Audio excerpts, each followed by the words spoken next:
বলছি যে এখানে দুটো বাচ্চার বাবা মারা গেছে, কোন বাড়িটা হয়? এই বাড়িটা হয়। কবে মারা গেছে? 10 দিন হলো। 10 দিন হলো। কিভাবে মারা গেছিল? অসুখে মারা গেছে। অসুখে মারা গেছে? আপনাদের বাড়ির সবার এখানেই? হ্যাঁ। আচ্ছা, ওর বাবা কি করতো? ওরা বাইরে কাজ করতো। বাইরে কাজ করতো? আচ্ছা, কোথায় আছে বাচ্চাগুলো? চলেন তো দেখি, চলেন তো। এখানে আছে? এটাই বাড়ি হয়? হ্যাঁ, এটাই বাড়ি হয়। আচ্ছা, এই দুজন হয়? হ্যাঁ, এই দুজন হয়। কি নাম তোমার? আমার নাম সূর্য। কি? সূর্য। সূর্য। তোমার নাম কি? কৌশলা বর্মন। আচ্ছা, তোমাদের কি সমস্যা হয়েছে? বাবা মারা গেছে কতদিন আগে? শনিবারে। আচ্ছা, তো তোমরা কি এখানে কষ্ট করে থাকো? তোমার বাবা কি কাজ করতো? দিল্লি যেত। এনারা কি মানে খুবই গরিব? খুবই গরিব। এর বাবা খাতো, এরা খাটে, এরা খাইতো। এখন তো ওর বাবা মারা গেছে, তো এরা যে খাবে তার কোনো এখন যে কি করে যে খাবে সেটা কোনো ব্যবস্থা নেই। নাই। বাড়িটায় যে এখানে উঠানো আছে, একটা বাথরুম নাই। বাথরুম নাই? না, বাথরুম। আচ্ছা, রান্না কোথায় করে? এখানে? এখানে রান্নাঘরও নাই। কোথায় রান্না দেখি? এই যে রান্নাঘরটা এটা হয়। কোথায় রান্না করে? এখানে? এখানে রান্নাঘর নেই? না। বাথরুমও নেই। বাথরুমটা তো কিচ্ছু নেই? না, কিচ্ছু নেই। দেখেন এদিকে। আচ্ছা, এখানে টিউবওয়েলটা আছে, এখানে বাথরুম টার কিচ্ছু নেই। আচ্ছা, একটা বড় মেয়ে দেখলাম যে বাচ্চাটা। এর বয়স কত? তোমার বয়স কত? 15 বছর? 16 বছর? মানে 16 বছর একটা বাচ্চা তাহলে বাথরুম করে কোথায়? বাইরে করে, মাঠে বাথরুম করে? এখনো মাঠে বাথরুম করে? এতটাই গরিব? আচ্ছা, এরা মানে কাজ করতে পারে, মানে এর বাবা কাজ করতো, তারপর এটা চলতো। মানে বাবা মারা গিয়ে এখন আর কিছুই নেই। আর যেটা বললেন ওর মায়ের মাথার সমস্যা আছে? হ্যাঁ, ওর মায়ের মাথার সমস্যা আছে। আচ্ছা আচ্ছা, এখন তোমাদের কিভাবে সংসার চলছে? এমনিতেই মানে লোকে যা দেয় তাই খায়? মানে আপনারা যা দেন তাই খায়? মানে সত্যি এতটা গরিব? যদি পারেন ওদের খাওয়ার দায়িত্ব নিতে, ওটাই বলছি আর কি। আপনি তো অনেকদেরকে মানুষদেরকেই দেন। দেখি ভিডিও, আপনার ভিডিও কিন্তু আমি সবসময় দেখি। আমার ভিডিও দেখেন? সবাই দেখেন? তুমি পড়াশোনা করো? কিসে পড়ো? 5-এ পড়ো। তুমি পড়াশোনা করো? মানে ও টাকার অভাবে পড়াশোনা করতে পারে না? মানে তুমি তাহলে টাকার অভাবে পড়াশোনা করতে পারো না? বাবা, এরা এত গরিব।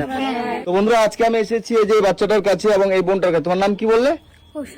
কৌশলা বর্মন। এই যে কৌশলা বর্মন 16 বছর বয়স, কিন্তু এর টাকার অভাবে পড়াশোনা করতে পারে না। আর এই যে বাচ্চাটা আছে সূর্য বর্মন, তাই তো? এ হচ্ছে ক্লাস 5-এ পড়ে। এও মানে কোনো মতো পড়াশোনাটা করছে। আজকে থেকে প্রায় 7-8 দিন আগে ওর বাবা মারা গেছে, মানে আগের শনিবারে ওর বাবা মারা গেছে। তো এখন এই যে কে যেন আমাকে এখান থেকে ফোন করছে। আপনি? এই যে দিদি আমাকে ফোন করছিল, অনেকবার ফোন করেছিল। এবার আমার হচ্ছে বিয়ের ব্যাপার ছিল, তো মানে আমার বিয়ে চলছিল বলে আমি আসতে পারিনি। যাই হোক, তো কালকে আমার বিয়ে শেষ হয়েছে। হ্যাঁ, সকালবেলা উঠে আমি আগে দিদিকে ফোন করেছি যে আপনি তো আমাকে বলেছিলেন আমি যাব আপনাদের কাছে। তো হ্যালো বন্ধুরা, আমি বাপ্পা খুশির ভান্ডার। আজকে আমি এসেছি এই যে বোনটার কাছে, কৌশলা বর্মন আর সূর্য বর্মন, এই দুই ভাই বোনের কাছে। এরা বর্তমানে এখন অনাথ, কারণ আজকে থেকে 8-9 দিন আগে এর বাবা মারা গেছে হঠাৎ করে, তাই তো? এর বাবার হচ্ছে লিভারে জন্ডিস হয়েছিল, তো হঠাৎ করে মারা গেছে। এর বাবা দিল্লিতে থাকতো, দিল্লিতে থেকে রাজমিস্ত্রির কাজ করতো, লেবারি কাজ করতো, কাজ করে কোনো মতো সংসারটা চালাতো। কিন্তু তখনও এতটা গরিব, এর বাবা থাকা অবস্থায় গরিব ছিল যে মেয়েটাকে পড়াশোনা করাতে পারেনি, স্কুলে মানে ও যায়নি, এমন একটা অবস্থা, টাকার অভাবে, তাই তো? এই বাচ্চাটা স্কুলে যাচ্ছে। তো আজকে আমি এসেছি, মানে আমার বিয়ে চলছিল বলে আমি আসতে পারিনি। দিদি আমাকে 4-5 দিন আগে বলেছিল। তো যখনই আমার বিয়ে শেষ হয়েছে কালকে, আজকে সকালে উঠেই আমি দিদিকে ফোন করেছি আমি তার কাছে যাবো, কারণ এই কাজ না করে আমি তো থাকতে পারি না, বুঝতে পারছেন? যতই আমার বিয়ে চলুক আর যাই হয়ে যাক, মানে আমি কাজ না করে থাকতে পারি না মানুষের জন্য। তো আমি আজকে বাচ্চাগুলোর কাছে ছুটে এসেছি। তো আপনারা যে যেখান থেকে ভিডিওটা দেখছেন, এদের বাবার যে শ্রাদ্ধ করবে, শ্রাদ্ধ করার মতো ক্ষমতা এদের নেই, তাই তো? এই যে কৌশলা বর্মন আর এই সূর্য বর্মন, এই দুজনের জন্য আপনারা একটু করে হেল্প করুন, কারণ এদের বাড়ি থেকে আমার বাড়ি বেশি দূরে নয়, আমার খুব কাছে, আমার এলাকার মানুষ। আমার বাড়ি 10-12-15 কিলোমিটারের মতো হবে। এদের বাড়ি থেকে আমার বাড়ি খুব একটা দূরে নয়, খুব কাছে, আমার এলাকার মানুষ। তো আমি না হেল্প করে না এসে আমি তো থাকতে পারি না। এবং আজকে আমি আমার যতটা ক্ষমতা, আমার সামর্থ্য অনুযায়ী আমি একটু কিছু হেল্প করে যাচ্ছি, যেটা ওদের একটু কাজে লাগবে।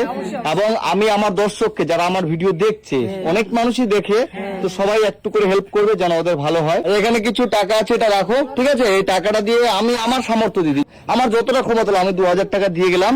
এবং আমার যারা দর্শক আছে, যারা ভিডিও দেখছে, সবাই হেল্প করবে আমি বিশ্বাস করি।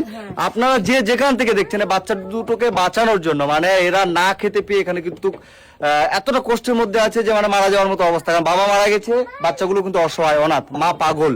তো আপনারা যে যেখান থেকে ভিডিওটা দেখছেন, বেশি বেশি করে শেয়ার করবেন এবং যতটা পারবেন ওর মায়ের অ্যাকাউন্ট, এই যে ওর মাকে দেখতে পাচ্ছেন আপনারা চুপচাপ বসে আছে, ওর মায়ের অ্যাকাউন্ট নাম্বার আমি এই ভিডিওতে দেবো। আপনারা এই বাচ্চা দুটোকে ওর বাবার শ্রাদ্ধের জন্য, প্রচুর টাকার দরকার, দরকার, তো ওর বাবার শ্রাদ্ধটা যেন হয়, ঠিক আছে? আমি বিশ্বাস করি আমার ভিডিও পোস্ট করার পর অবশ্যই ওর বাবার শ্রাদ্ধের ব্যবস্থা হয়ে যাবে, ঠিক আছে? এটা আমার বিশ্বাস আছে, এখন জানি না আপনি যদি আসেন তাহলে কাজটা আমাদের হয়ে এই যাবে। আসার জন্য আপনাকে এত রিকোয়েস্ট করা দাদা, এত রিকোয়েস্ট করা, আসার জন্য আপনাকে অসংখ্য ধন্যবাদ। না অবশ্যই আমি আমাকে কেউ বললে আমি না এসে থাকতে পারি না, আমার মনে কেমন একটা করতে থাকে।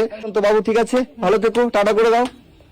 তো আপনারা সবাই ভালো থাকবেন এবং বাচ্চাগুলোকে দেখবেন, আপনাদের উপরে কিন্তু ভরসা। ওর মা তো বুঝতে পারছেন, আর বাবা তো এরকমই। এবং আমি আবার চেষ্টা করবো এদের কাছে আসার, এবং এদের ঘরের কথা বললেন আর এবং বাথরুমের কথা বললেন, আমি চেষ্টা করবো, আমার একজন পরিচিত মানুষ আছে, আমি বলে দেখবো, যদি সেরকম সম্ভব হয় আমি ওদের বাথরুমটা করে দেওয়ার আগে ব্যবস্থা করবো, ঠিক আছে?